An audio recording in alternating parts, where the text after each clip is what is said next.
There you go. All right.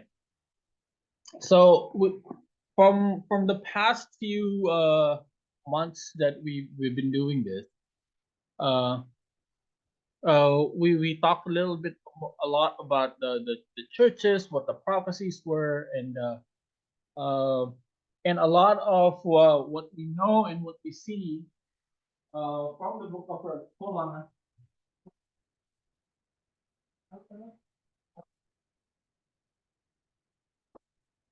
Sorry, I have to let my dogs out before they bark. Okay, so a lot of what we look at in the book of Revelation is a lot of imagery of the bowls and the trumpet, and we talk about churches and all this. So just in summary, okay, when we see trumpets are warning signs of what's about to happen. Bowls are judgment. Now the two different things is that when judgments are announced, when the trumpets are announced, the judgment is announced, it's telling people, oh, this is something that God is against. Okay, this is something that God has been. This is the reason why you're being judged. When judgment happens, it pertains about what's about to happen to people, right? So, so what we're looking at here is after the angel imagery has gone on. We're now looking at specifically who is the judgment against it all. All right. So in here specifically, we're looking at Revelation 17 and 18. Again, I'm trying to divide it so like it's two chapters. So it's around 17, 18, then 19, 20, then 21, 22. Okay, so that's like the final chapter. Okay, so in here we talked about the great harlot in Revelation 17. It's an imagery that talks about the seven trumpets. Then the bowls are the judgments are born are poured out. Okay, and then so here is the we start with the scripture, and we'll try to deal with a lot of these phrases one by one. Okay, then one of the seven angels who had the seven bowls. Okay, again, one of the seven angels, seven messengers who had the seven bowls, judgment, and said to me, "Come, I will show you the judgment of the great prostitute who is seated on many waters, with whom many kings of the earth have committed sexual immorality, and with the wine of those sexually immoral, whose sexual immorality the dwellers of earth have become drunk." And he carried me away into a wilderness, and I saw a woman sitting on a scarlet beast that was full of blasphemous names, and it had 7 heads and 10 horns. Okay, so one of the phrases you would hear here, into a wilderness, right? Is often referred to as into an unknown. When people go to the wilderness, they venture into the unknown, right? Often people refer to into the wilderness as also a realm of the dead. There are two views about it. It's either some place that's totally weird or totally unknown for John, or he is referring to this as actually part of the realm of the dead. Of course, realm of the dead is predominantly a Greek idea because of all the stuff that they have.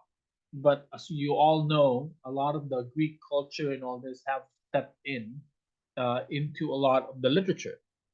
Okay, blasphemous names. Yeah, you saw here that it had 7 heads and 10 horns. So it had seven rulers or whatnot. 10 horns meaning they had a complete victory.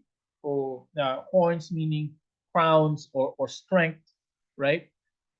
They had complete victory that they have dominion over a large spread of land, or to them, to their idea or to their point of view, they have dominion over the rest of the world, right? Now the blasphemous names, because it's considered blasphemous, this might often be referred to as spiritual or competitor gods, as what we would call it. or emperors who would call themselves, who would eventually be worshipped by people, or and this is where all the problem starts. Blasphemy is basically anything that speaks or tries to replace God. Okay, so the woman was arrayed in a purple and scarlet, and adorned with gold and jewels and pearls, holding in her hand a golden cup full of abominations and the impurities of her sexual immorality. And on her forehead was written, Babylon the Great, mother of prostitutes and of earth's abominations. And I saw the woman drunk the blood of the saints, the blood of the martyrs of Jesus. Now, here is according to Keener, one of the scholars. It says in the Old Testament instances, the prostitute is not Israel, Judah, or Jerusalem. Okay, it's not. If you look at the Old Testament, an unfaithful wife, Israel would be considered as an unfaithful wife who would prostitute herself. Okay, meaning who would be enticed by other men and all this. Now it's different when you say that this is the Babylon the Great, the mother of prostitute, meaning their actually main goal, or a prostitute main goal, is to seduce men, right? When the phrase Israel prostitutes herself, it's different because she's the one falling into the seduction, right? Um, and Okay, so in here, it's not Israel, Judah, or Jerusalem, but an evil world empire. There is Old Testament precedent for the harlot, the prostitute image being used of a world pagan empire, and those two instances were Nineveh and Tyre. Okay, Nineveh will seduce the nations with her prostitution and witchcraft. You can read this in Nahum chapter 3. Tyre will play the prostitute with all the kingdoms on the face of the earth, like again, reference to Isaiah 23, verse 17. Yet her wealth will ultimately be laid up for the righteous, in chapter 23 later on in Revelation. Now, what Keener is trying to say is this: the prostitute you see here, it's not going to be referred to for people who are apostate, or Israel who was unfaithful to God. This would be a world pagan power that would rise up. Now, in our day, how would this be? You will see that later on in the other in the following chapter. Okay, the Old Testament prophets often portrayed Israel as a woman, either God's faithful bride when pure, or as an adulteress when unfaithful to him. You look at Ezekiel, Ezekiel 16. Ezekiel 16 is a big part of that comparison. Revelation contrasts two cities, Jerusalem and Babylon, as a bride and prostitute, respectively. Again, this is coming from Keener in this book. Um, and what it's saying here is that there's a difference between the one seducing and the one being seduced, right? So again, just trying to clarify that when you read this Babylon the Great, it's not talking about the people of God, or it's talking about an actual uh, power that has seduced people. Okay, therefore Babylon refers to both pagan world and the apostate Israel, and to the apostate church that cooperates. So again, there's an often reference to Babylon, to being people who has left God and who has tried to worship other gods after that. Okay, so again, I'm just trying to get you to the language that John was trying to use, because a lot of what John uses, he puts in imagery that that people can actually refer back to, right? People can understand. When you talk about Babylon, uh, people knew, or people put in their head that this is how it all started. Okay, this is when the exile started. Okay, so and later on we'll see a little bit more, but here the sea beast explained. The beast that you saw was and is not, and is about to rise from the bottomless pit and go to destruction. Again, this was believed to be either the Emperor Nero or Domitian because they didn't rule for a long time. The beast that you saw and is not and is about to rise, right? So scholars believe this to be like either the previous emperor or a similar emperor that would soon rise. This calls for a mind with wisdom. The seven heads are seven mountains on which the woman is seated. Again, when you look at this, okay, so it's the emperor, it's all this. So the seven mountains on which the seven woman is seated. Speculates either the seven hills that Rome was built on, or the seven nations that represent the rest of the world. More scholars are leaning towards the reference to it being where the seven hills Rome was built. But again, there are other views about it. Okay, there are also seven kings, five of whom was fallen. One is either sorry, what was that? Uh, one is the other right. Okay, one is the other has not yet come, and when he does, he must remain only until one. Okay, so this is either people believe to be the combination of all the five emperors of Rome that came before them, or all the kingdoms that ruled over a significant part of the world, their world at that time, which is Egypt, Assyria, the Babylon, and what you call this, Greece and Persia. Right? Um, so these are five. It says okay, they've come. There are seven kings, five of which have fallen. One is either one is the other has not yet come, and when he does, he must remain only. Right. So the other 10 horns you saw uh, are 10 kings who have not received the royal power, but are yet to receive authority as kings for 1 hour. Okay, together with the beast, they are of one mind, and they hand over their power and authority to the beast.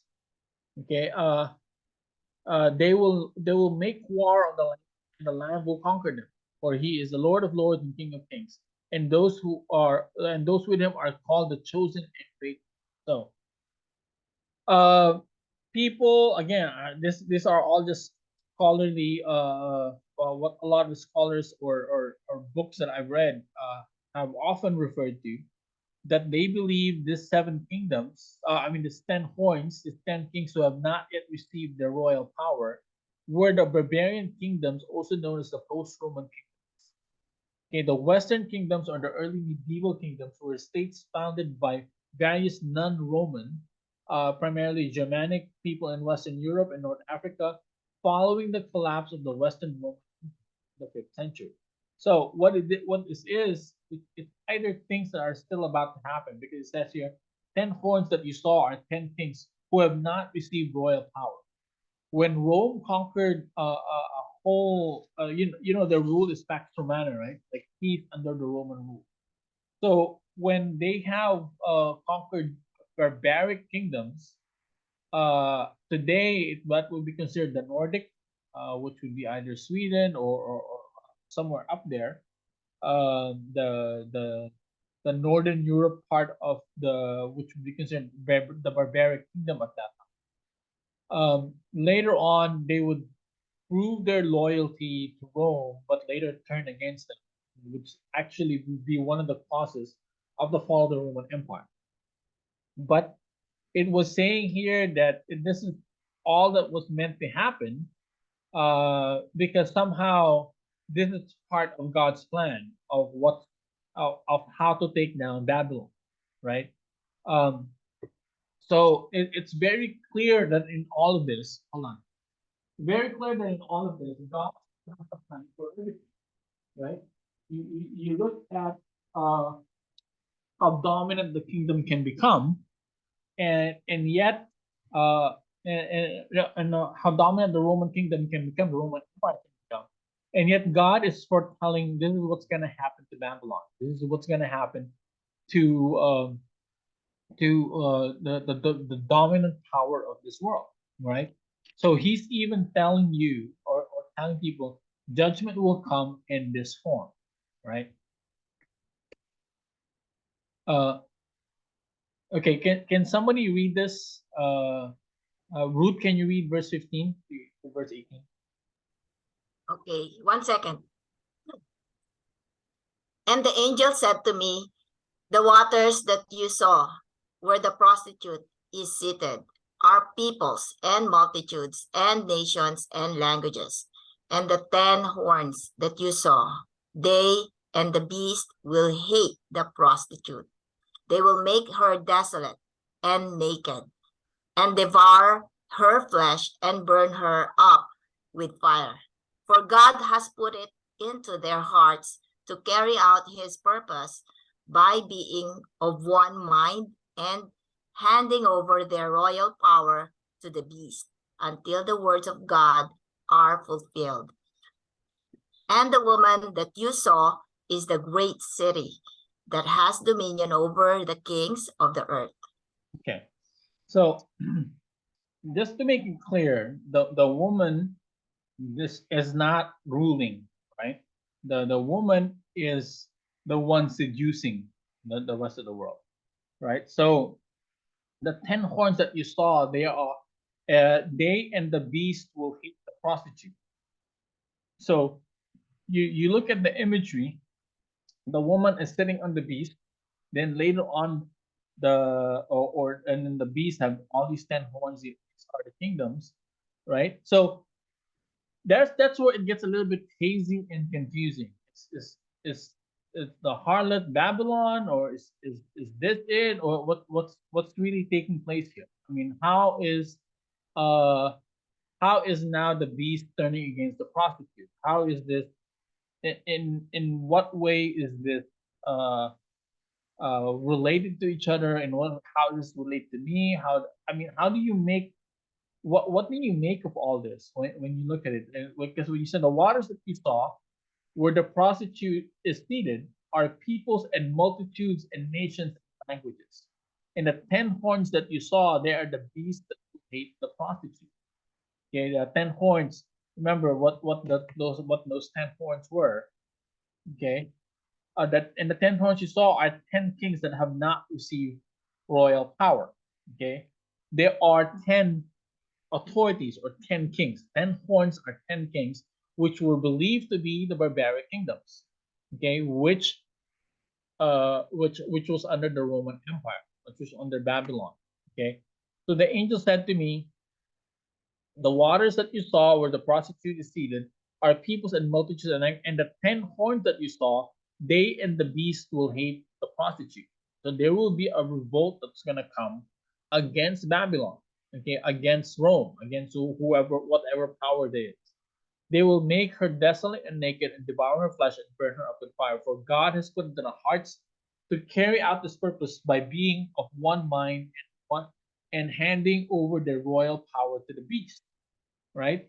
So Rome will eventually make the whatever powers it is to give them the power that they need, meaning uh, to relinquish their authority over the beast until the words of God are fulfilled. And the woman that you saw is the great city that has dominion over the kingdom. Okay, so Daniel, if you go again, this is by an author by Beale and McDonough, was referring to Daniel as, of course, when you look at the visions of Daniel, he refers to a lot of it with the beast and the horns and all this. There's similar language to what Revelation 17, what John was using. Daniel identifies horns with kings. Revelation 17:12 does the same in beginning to reveal further details about how the prophecy will be fulfilled. The king's future reign with the beast will last for a period to as 1 hour. The time period echoes that in Daniel 4:17, where it refers to the period in which God caused King Nebuchadnezzar to become like a beast. Here also God is sovereign over the authority of ungodly kings who ally with the beast in order to prepare to oppose the Messiah. The phrase 1 hour is repeated in chapter 18 with reference to the time in which Babylon the Great was judged by God which is a combined allusion to the 1 hour from Dan, 4 verse 17. So Daniel, well, in 1 hour, basically in a lifetime. Okay, it's a it's a phrase that when they say in 1 hour, it means in a specific lifetime this is gonna, right. So it could be in our lifetime as 70, 80 years. So that's the time it's gonna be happening. Okay, that 1 hour, right? So that Daniel uses, so John borrows phrasing or language that Daniel uses about horns, which are kings, right? And it talks about what's going to happen, and it talks about the beast as those, even though it's unpleasant or you're not prepared for it. What we know in the long run, that all this is happening in accordance to God's plan. That's just basically what it is, right? And the woman you saw is the great city that has dominion over the kings, in verse 18. At no time was Jerusalem over the kings of the earth. At no time was the church being the dominant. Okay, when John was writing this. Okay, the woman, it's of course people are saying, oh, the woman, that's got to be the that's got to be the Roman Catholic Church because they have dominion over everything.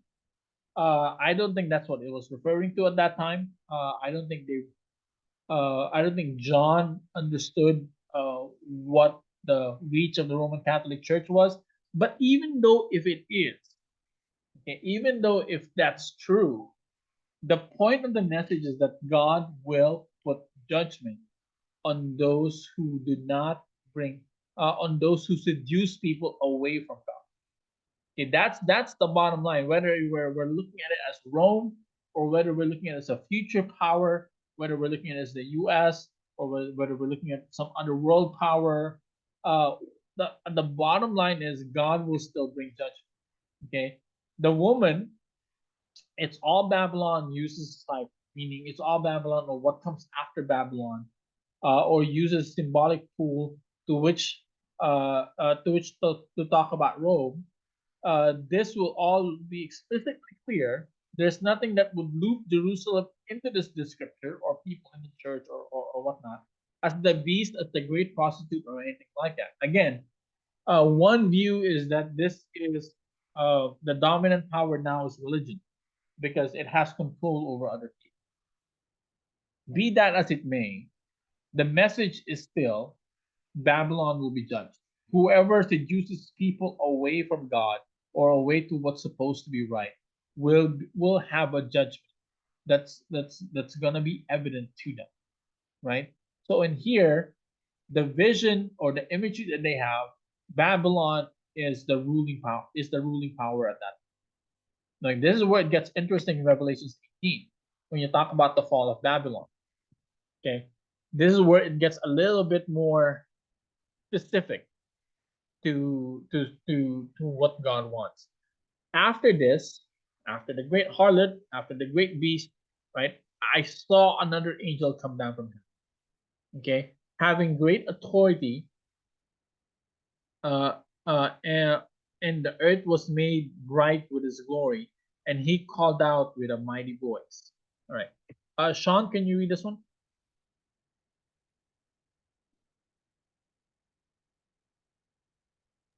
Is Sean there? Yeah, yes. Okay. After this, I saw another angel coming down from heaven, having great authority, and the earth was made bright with his glory. And he called out with a mighty voice, Fallen, fallen is Babylon the Great. She has become a dwelling place for demons, a horn for every unclean spirit, a horn for every unclean bird, a horn for every unclean and detestable beast. For all nations have drunk the wine of the passion of her sexual immorality, and the kings of the earth have committed immorality with her, and the merchants of the earth have grown rich from the power of her luxurious living. Okay, so here we see this, and somehow it's gone from kingdoms and horns and kings to now it's there's some economic aspect to what the scripture is saying. It said fallen is Babylon the Great. She has become a dwelling place for demons. Now you look at all this, and I'm going out on a limb here that John is trying to bring it to a different place now, right? It's he's trying to bring it because when we look at one of the phrasing in Revelation 17, where all the multitudes were all different languages and all, uh, when we look at that, when we think of uh, different languages or the cause of different languages, the image that people go back to really is just Babel. It's just when people started having different languages, it was from a Babel standpoint, right? Or the Tower of Babel. Okay, so here, when you look at fallen is Babylon. It's fallen. It's done, right? She has become a dwelling place, and this is the result of what Babylon has done. This is what's inside Babylon. Now remember when Daniel was given the authority to send people back to from the exile. One of the frustrations he had is people didn't want to go back. Okay, they were already given by King Artaxerxes or whatever the or whoever was the king at that time was given. Okay, now you guys can go back to your own. And Daniel was rejoicing. Hey, we're going back. Exile is finished. But people didn't want to go back, and this is what kind of was frustrating Daniel because when they lived in the Babylonian Empire, they were, in quote, from anybody's standpoint, they were progressing.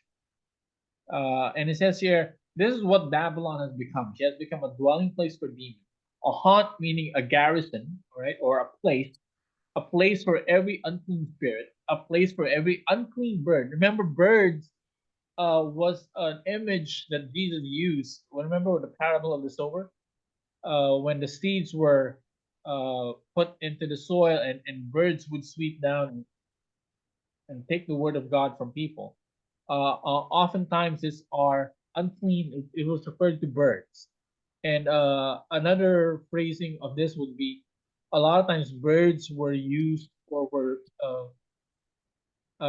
was associated with diseases being born, meaning they would spread diseases from city to city. Okay, but anyway, that's another lesson altogether.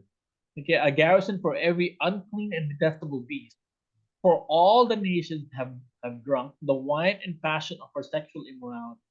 So here is basically what John is saying. Listen, Babylon is one thing, the authority is one thing. Looking at what Babylon has done to people. Okay, and it says, and the merchants of the earth have grown rich from the power of her luxurious living. So one of the economic lessons I remember in college was the more the government gives, the more it takes, right? So a lot of times when we feel like, oh, there's a lot of luxury, a lot of prosperity going on, that goes back to a lot of that goes back to what the government can take away, right? So all this basically what John was trying to say is that listen, Babylon is done, but more than just the authority, we have to deal with the result of what Babylon has given, right? Um, of all right, come and here's the warning, right? Come out of her, my people, lest you take part in her sin, lest you share uh, in her guilt. Yeah, can't hold on.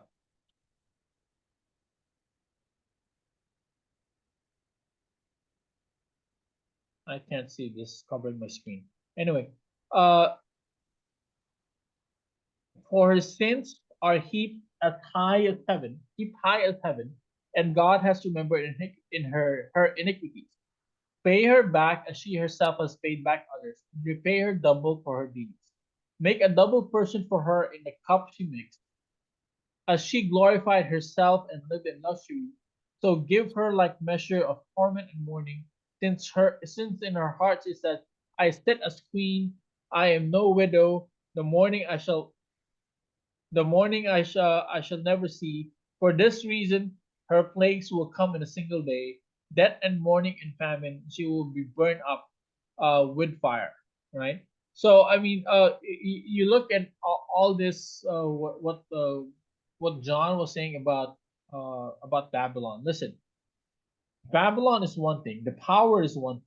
What she's done for the people, you have to know the influence that she has on or Babylon. And here's a pleading from John: "Come out of her, my people, lest you take part in her sin." So there's part of the economic luxury that John is looking at. Listen, we all know that we want prosperity. We all know that we were looking for financial freedom or whatever that is, right? But that comes at a price too, right? When we're looking at all this as that being our main goal in life, that will come with a price. And a lot of that is having a skewed understanding of who God is. How many times have you seen in whether it's this prosperity gospels that tells you, oh, if you follow God, you'll have all the desires in your life, you'll be rich, and all this. People have skewed what God wants from us. Basically, what we're trying to do is that we're trying to shape God to form what we want, and we're not trying to bow down saying, what does God want? What does God want me to see? What does God want me to see in my life that will bring me closer to Him? Now, I'm not referring to when Jesus talked to the rich man, go and give up everything you have to the poor. It's not that kind of challenge. It's more of looking within you and asking yourself, okay, have I been so obsessed with uh I know it all becomes from a good spirit. Oh, I want to provide for my family. I want to make sure my kids have a good education. But somewhere along the way, we get lost in that. We get lost in once the kids go to college, or now you have to maintain a lifestyle. Now, if all your kids have gone to college, gone to work, have their own life, uh, trying to move and say, oh, now I have to keep up with this lifestyle because you don't want to let go of certain economic freedom that you have. But somehow it skews our understanding of who God is now, right? So here, in to read further, Joyce, can you read this one?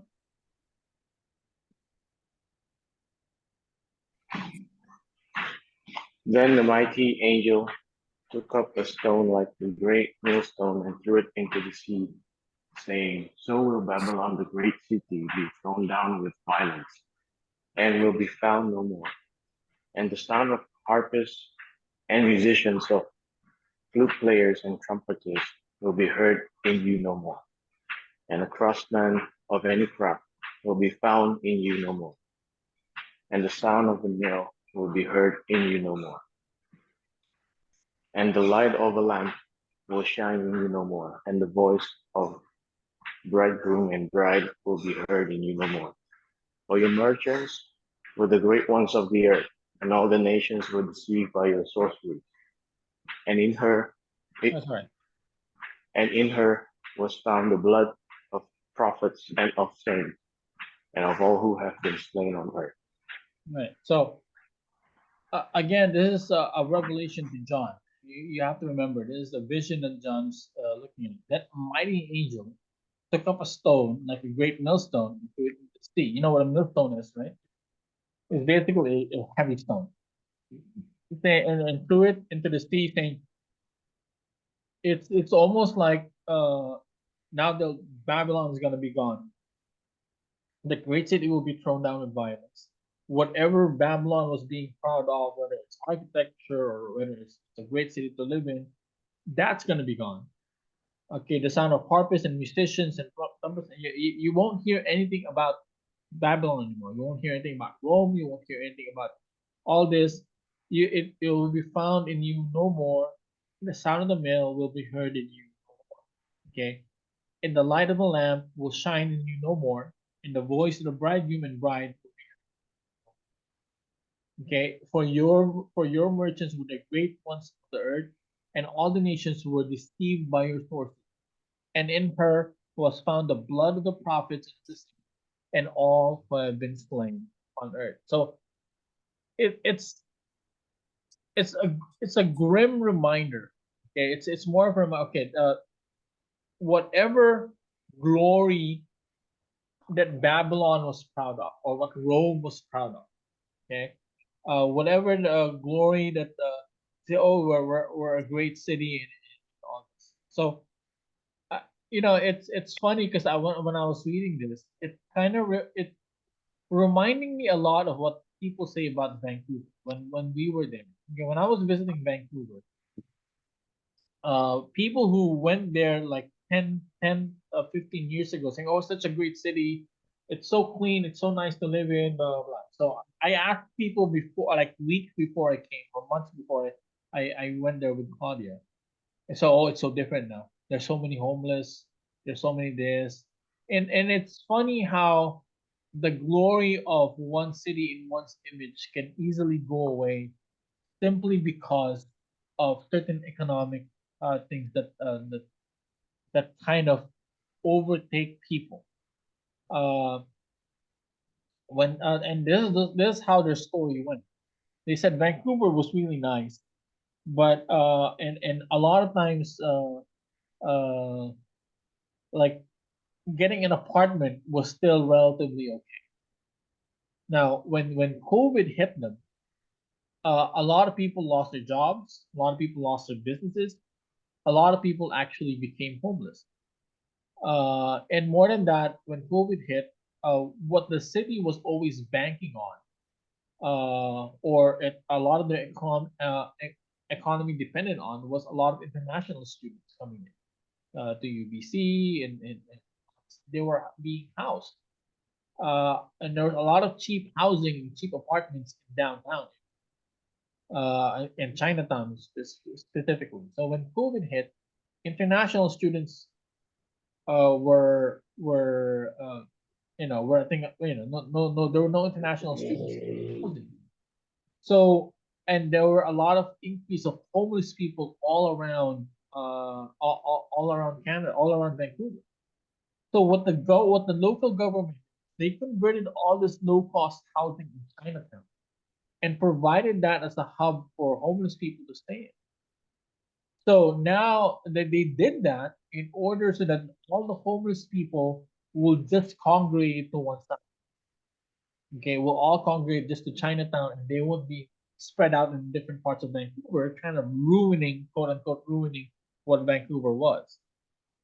So I look at this and I says, it's so now in just a span of 2 years, when this city decided to one legalize marijuana, and they get hit by COVID, they get hit by homelessness, and they get hit by a lack of influx of international students coming in, and it was all like in 2 years. And in 2 years, they went from a great city to something that was people very similar to a lot of specifically the downtown area. But and I look at it, it's so quick.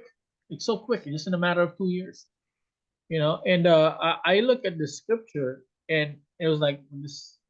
How can this be done so quickly? And how can this Babylon will be great no more, be found no more all of a sudden? I'm pretty sure all this happened maybe just in a short period of time, where maybe Rome got conquered by by these barbarians, and all of a sudden their former glory is no more, right? People don't talk about failed nations as much as they talk about great nations. You don't talk about um, cities that you feel like in your mind it's hard to live in. You would rather talk about, oh, this place is nice to live in, right? So more and more, when all this glory came down, nobody talked about Rome and Babylon anymore.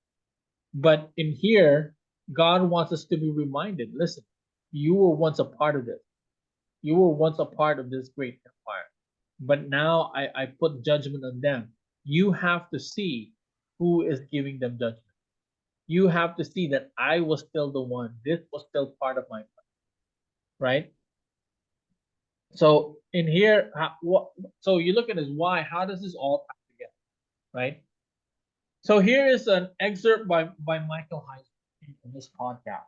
Now I look at this and you look at all the visions that John has in Revelation. Okay, and it says we need to pay attention to the theological backdrop behind all of these sort of descriptions. It's not about who has the best weapon. It's not about who has the best army.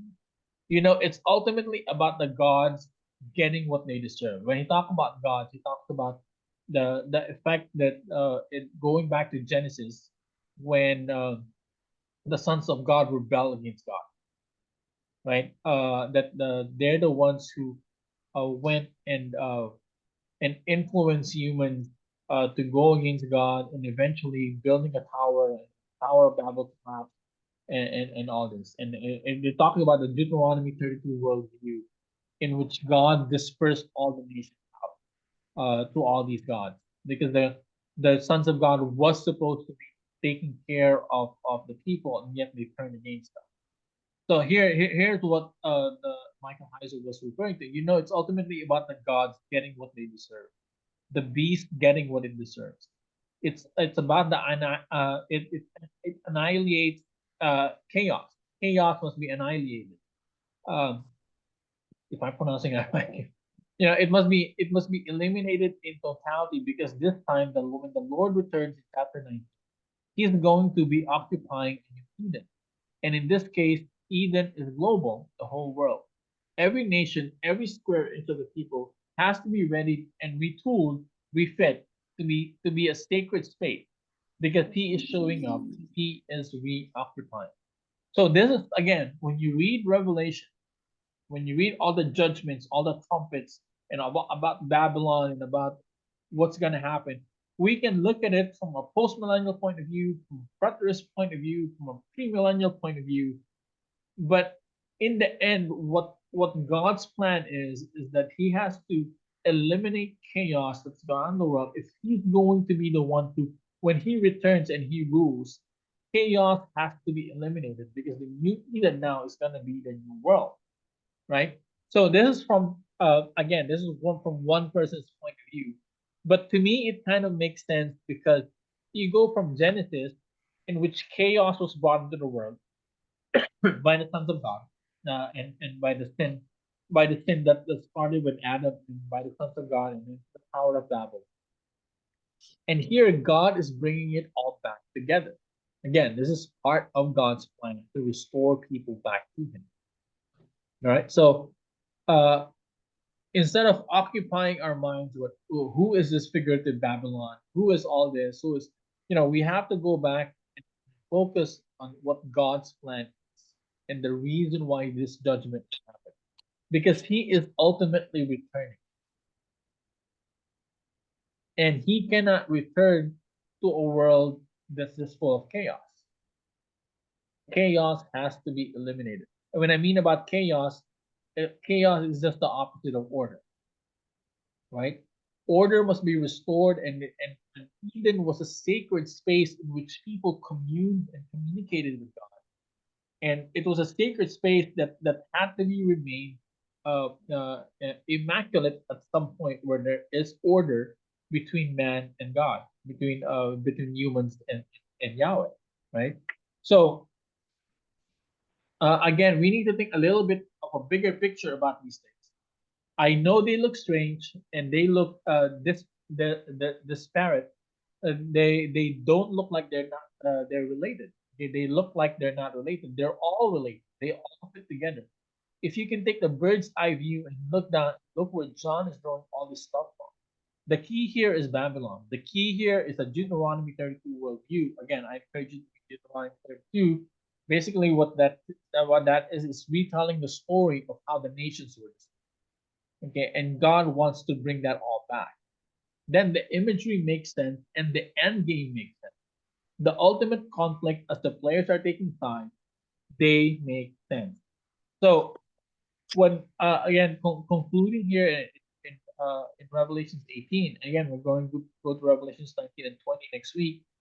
But if you look at it again from what Michael Heiser was saying, is that if you look at it from a bird's eye view, from Genesis to Revelation, to what Jesus did, right? From Genesis, the rebellion of man, to the dispersion of the nations, all the way to Abraham finding a way to restore people back to God through the blood of Christ, right? It was the only way where people could understand, go back to God. And now, despite all this, it's not going to be an easy task. Not everybody's going to go, yeah, I want to be a Christian. Hey, I want to do this. Even to this day, what makes it hard is that there's so many choices about Christianity, and now it's making it difficult. What's the real one, right? So here, we're all going back to what God is saying. Listen, bottom line is, you need my end goal for you is to be restored back, for you to have a relationship with me, for the sacred space which is now in the hearts of men. When we eliminate the chaos, again going back to what happened in Acts, the sacred space in which God dwells in now is in the heart of man, right? If you bring that in order, somehow sooner or later more and more people will understand God and His plan.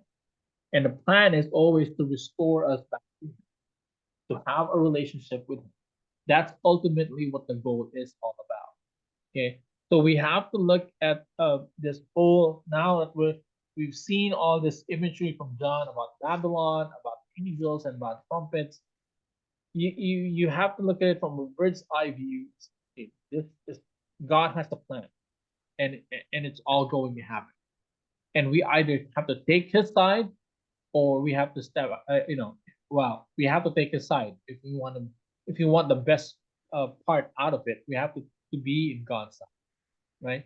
Remember, we don't win because God is on the side. We win because we are on God's side, right? So I guess that's that's the end of the chapter 18 to 19. So I hope more and more revelation is starting to make sense for everybody. All right, 8 o'clock on the dot.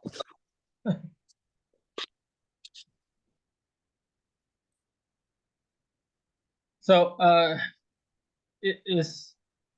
I hate to ask this, but was that clear for everybody? Well, I'll stop the recording.